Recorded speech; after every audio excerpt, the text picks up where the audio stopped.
The 11th episode of the 3rd series, No Joke for James, is based on the magazine stories The Express and A Passenger for James by Andrew Brenner. In this episode, the main focus is on James the Red Engine, a popular character among the fan base. But is it as good as a James episode as I remember it to be as a kid? Let's find out. Being a mixed traffic engine taking goods and passengers, James is proud of his smart red paint, and so is his driver, who tells him that he brightens up everyone's day. Shortly afterwards, one morning, James boasts to Thomas and Percy that he is the smartest and most useful engine on the line, though they both disagree with him. Later, as James boasts to Gordon that he is the pride of the line, Gordon tells him that he is only a goods engine. James lies to Gordon that the Fat Controller has plans for him, and Gordon believes him, much to James's concern. Thomas is shunting coaches in the yard. He tells James that they are for Gordon's Express and that he will fetch James's trucks next. James, however, decides to trick Thomas, lying that the Fat Controller told him that he is to take the Express and that Gordon is to pull the trucks. He is then coupled up to the coaches and steams out of the yard just as Thomas arrives with James's train of tankers for Gordon, leaving him and his driver shocked and furious. Meanwhile, James is puffing along the line and enjoying himself enormously, thinking to himself how clever he is. His fun does not last, however, when he finds the Fat Controller waiting for him at Elsbridge, and he quickly reprimands James for his naughty actions and sends him to his sheds as punishment.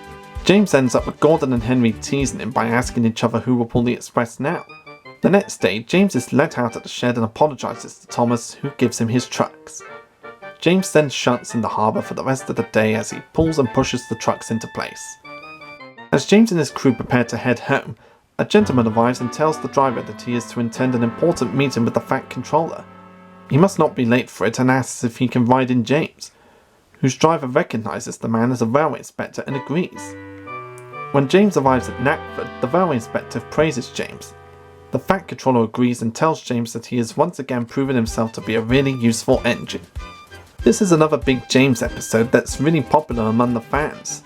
And being a James lover myself, I really do enjoy this episode.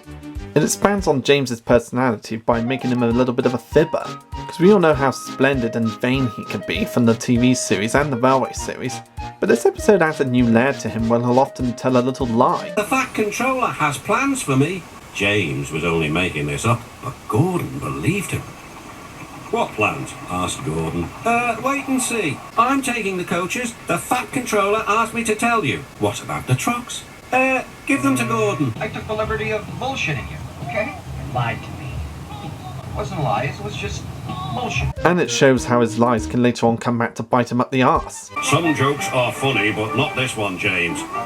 You have caused confusion. You will stay in your shed until you are wanted. And it reminds us that while he's a mixed traffic engine who could pull trucks and coaches, he would much rather prefer to pull passenger trains, since he doesn't get along very well with trucks. And this episode would also reuse a line that was earlier used in Time for Trouble, and this is the line that was reused from that episode. Look at me, I'm the smartest, most useful engine on the line. And in this scene where James pulls up in the yards to speak to Gordon about how he's the pride of the line, you can see a bit of the camera equipment in the background. Although I honestly don't remember seeing that in the early VHS versions of the episode. I think it's just a remastered version exclusive, which tends to happen a lot with the remastered versions of the episode. They'll often widen the screen so much that they'll reveal the end of a set, or a bit of camera or tripod. It's just something that they surely could have fixed up when they were remastering these episodes. But it's just a minor goof and doesn't come close to ruining this episode. And it should be worth pointing out that the railway inspector is Jeremiah Joblin from the first series episode, James and the Coaches. If you don't recognise him, he's the passenger that gave James's crew the leather bootlace so that they could fix the brake pipe in the coaches. It's kind of like in the original Thunderbird series where they'll often reuse certain puppets to play different characters. And since they already had this sophisticated looking character from the first series, it only made sense to use him as a railway inspector. This episode subtly teaches the viewers a lesson that lying is never a good thing. Just like in Dirty Work when Diesel's lies were used to hurt Doug, but James's lies were never really meant to hurt anybody or cause any trouble. He just wanted a better job than pulling trucks just because he lied to Gordon about having a special job. But it teaches kids and other viewers in general that no matter what you lie about, it will come back to bite you in the arse eventually. And I adore the montage of James shunting in the harbour with the goods trains of trucks. Anytime the harbour shows up in the TV series is always a big highlight because of what a massive set it is and how busy it can be. And because they use models from the Tugs TV series, it really does give you Tugs vibes when you look at the backgrounds. Especially when you see Big Mickey in the background and some of the other boats. It just gives me proper Tugs vibes every time I rewatch episodes from Series 3 like this one. And because of my childhood of visiting Bristol Floating Harbour and riding on the steam train from there, it just fills me with childhood memories of visiting the harbour.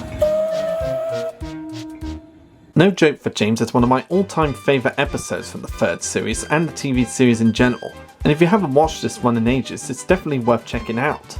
It's another fun, memorable James-centred episode that shows more to his character other than his vainness and his boastfulness, showing that he's a little bit of a liar at times, just so he could get what he wants. It wasn't lies, it was just bullshit. It's easily among one of the best James episodes of the TV series, and it's definitely worth rewatching after all this time.